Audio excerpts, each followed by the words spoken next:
Seme, kwa nini ulimuua mtoto wangu? Alikukosea nini ambayo inagharimu kifo chake?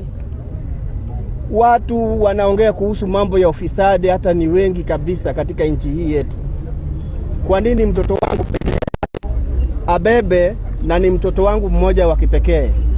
Sasa nimebaki mkono mtupu. Nana atanielekeza katika maisha yaliyobakia?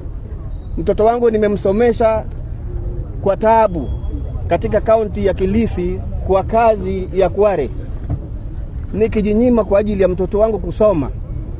Alipohitimu nilikuwa nina matumaini, ndiposa nikatoka huko nikirudi Nyanza nikae nyumbani, kwa sababu mtoto amefika mahali pa kunishika mkono.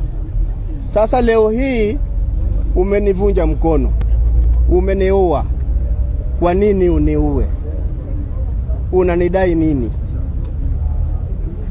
Amekuibia nini? Haya ndio maneno ambayo nataka niongee kwako Bwana Eliud. So after demands for justice, demonstrations, public outcry as well as investigations, the autopsy report is out with shocking revelations. The autopsy report reveals that Albert Ojwang died from serious head injuries, neck compressions, as well as soft tissue trauma. The pathologist ruled out any signs that these injuries were self-inflicted, exposing the lies by the police officers. I'm called Dr. Bernard Midia. I'm a forensic pathologist working here in Kenya. We know why we were here and what has been happening. And we met here to conduct an autopsy. We met here to conduct an autopsy on the late. We were 5 pathologists here with myself as the lead pathologist, and all parties were represented in the process, including IPOA, other human rights organizations, Kenya National High Commission of Human Rights, Kenya Commission on Human Rights, Independent Medical Legal Organization, and all important, all interested parties. The family is also here. Now, we are in concurrence with regards to what happened as the cause of death. Following the autopsy that we've just done for 5 of us, we find that there were serious injuries to the head. There were also features of neck compression. There were also multiple soft tissue injuries that were spread all over the body, including the head also, the neck, upper limbs, and the trunk and the lower limbs. These are injuries that externally inflicted from external source and are in keeping with assault. Now, upon conclusion, as we don't stop here, we go further to investigate. So we took various other samples from the body for analysis in forensic laboratory, and we are also inviting other interested investigative agencies to come up and with findings that can corroborate what we have just found concluded after the autopsy.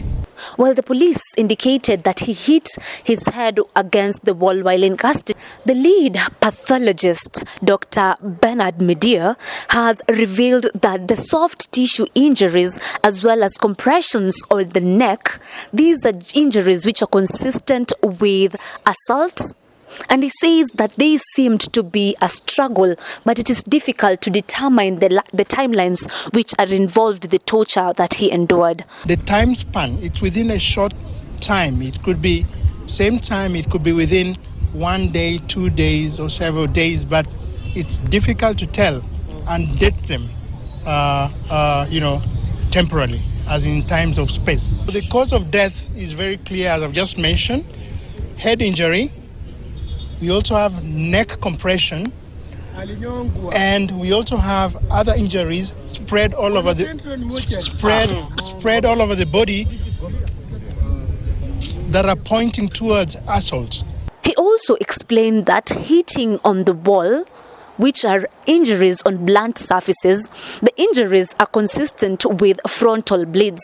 But the pathologist also revealed that the bleeds that were found on Mr. Ojwang were partially spread on the face, side of the head, back of the head, the upper limb and the trunk, which confirmed that these injuries could not be self-inflicted. These reports have been sent for further investigative purposes, and it has offered satisfaction to the family. Well, when I examine the whole, the pattern of the injuries, especially on the head, the bleeds, the hematoma that are found on the head,